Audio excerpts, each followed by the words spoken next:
Mahilig ka rin bang kumain ng tilapia? Isang klase ng isda na popular dito sa atin sa Pilipinas. Malasa at malinamnam na ulam sa hapagkainan.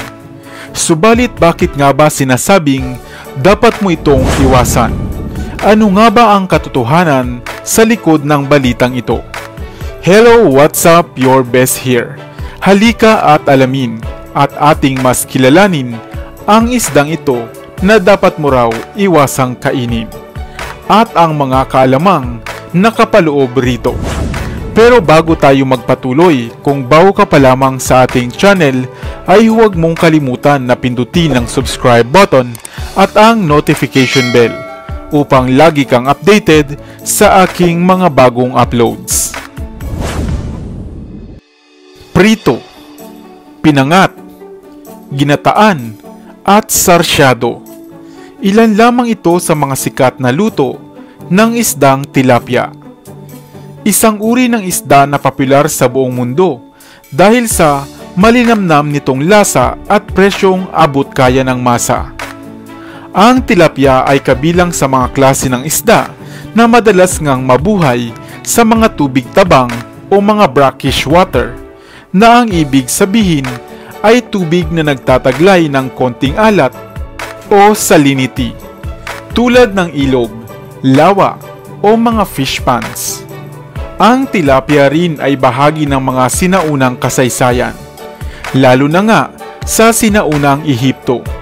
Ito ay pinaniniwalaang simbolo nga ng muling pagsilang at pag-asa. Ang mga isdang tilapia ay mayroong matitigas na mga palikpik at mga malalaking kaliskis. Batid mo rin ba na sa ibang bansa ay malaki pala ang tulong at pakinabang ng isdang ito upang mapigilan ang mabilis na pagkalat ng malaria, sapagkat kanilang kinakain ang mga itlog o larva ng mga lamok.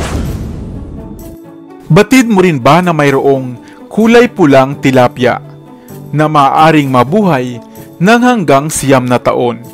Ito ay ang tinatawag na Red Nile tilapia.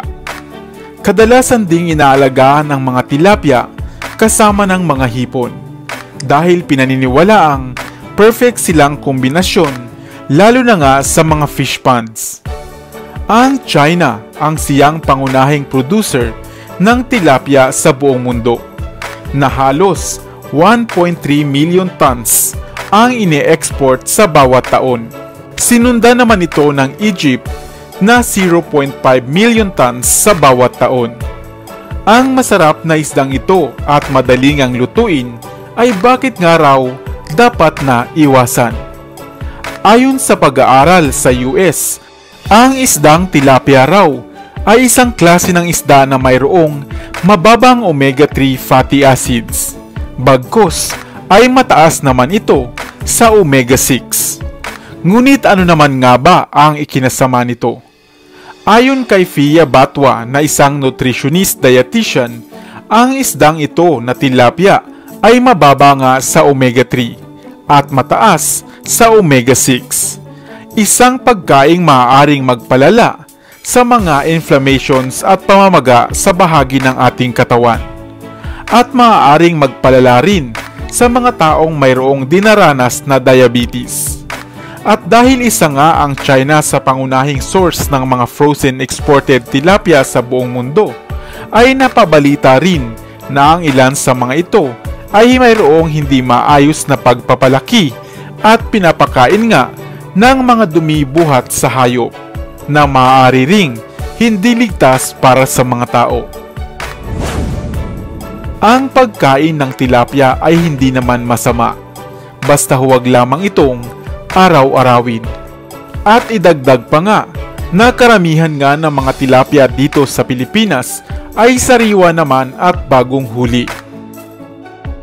Isang paalala na lagi nating tatandaan na ang lahat nga ng labis ay maaaring makasama rin.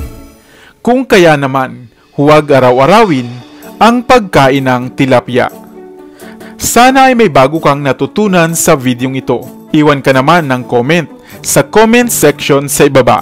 I-like at i-share mo na rin para naman sa kaalaman ng iba.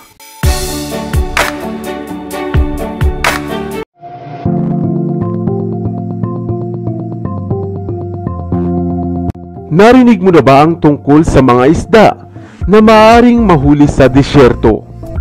Opo, tama ang inyong pagkakarinig, sapagkat mayroon talagang natatanging isda na maaari mong mahuli sa kalawakan ng disyerto.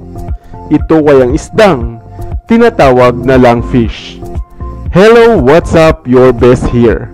Kaya naman halika dahil sa videong ito ay tatalakayin natin ang isang natatanging isda na maaari palang mahuli sa mainit, malawak at tuyong disyerto. Ang mga isda o fish, gaya ng ating pagkakaalam, ay nabubuhay lamang sa tubig o sa mga mamasa-masang bahagi ng lupa o putik. Ngunit mayroon pa palang isang klase ng isda na mayroong kakayahang sa tuyong disyerto, partikular pa nga maaaring makuha. Ang langfish ay kabilang sa pamilya ng mga isdang dipnoy. Mayroong 6 na klase o species nito ang pinaniniwalaang matatagpuan sa Africa, South America at Australia. At hindi gaya ng pangkaraniwang isda, ang mga langfish ay binansagan nga sa pangalang ito sapagkat sila ay literal na nagtataglay ng 2 baga, katulad din nating mga tao.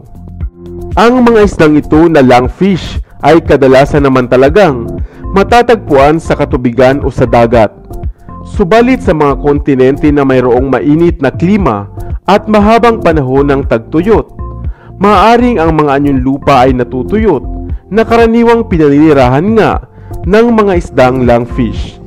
At upang mabuhay, kinakailangan nilang mag-survive sa mainit at tuyong disyerto sa ilalim ng mainit na sikat ng araw at walang tubig. Ang mga isdang langfish ay mga omnivorous na isda na kumakain ng insekto, iba pang isda at maging mga damo. At di gaya ng ibang isda, madali lamang silang mabusog sapagkat wala silang tiyan katulad ng pangkaraniwang isda, kundi isa lamang intestinal spiral valve. Sa panahon nga ng tagtuyot o tag-init, kinakailangan nilang maglakbay sa malawak na disyerto upang makahanap ng lugar na mayroong tubig. Sa mga panahong ito ay nagagawa din nilang mag-adjust unang kanilang mga katawan at mga internal organs. May kakayahan silang pahinain hanggang sa 60% ang bagal ng kanilang metabolismo upang hindi agad sila magutom. Maging ang mga moist mula sa disyerto ay kanilang kinokolekta sa gabi upang kanilang magamit sa pagpapanatili na mamasa-masa ang kanilang katawan. Kaya nga nakakatuwang isipin na sa mga panahong katulad nito ay sa mga disyerto kadalasang nagtutungo ang mga mangingisda upang manghuli ng isdang langfish. Batid mo ba na para ring tao ang mga isdang ito na mayroon palang kakayahang mabuhay ng mahigit sa 90 taong gulang? Kagaya na lamang ng langfish na matatagpuan sa Shedd Aquarium sa Chicago na umabot na nga ng 95 years old. Kaya naman kung sakaling makakita ka ng nangingisda sa disyerto ay huwag ka nang magtataka dahil posible rin talagang makahuli sila dito ng isda. Sana ay may bago kang natutunan sa videong ito. Iwan ka naman ng comment sa comment section sa ibaba. I-like at i-share mo na rin para naman sa kaalaman ng iba. Dito na sa Best TV, tayo ay matuto, utak mapuno ng bagong kaalaman. Dito na sa Best TV, tayo ay lumibot, lihim na mundo ay ating matuklasan. Dito yan sa Best TV, dito yan sa Best TV, dito yan sa Best TV. Sapagkat ang mga laki may alam, dito yan sa Best TV. Tara bes, sabay-sabay tayo na matuto, pagkat dito sa mundo lamang ang siyang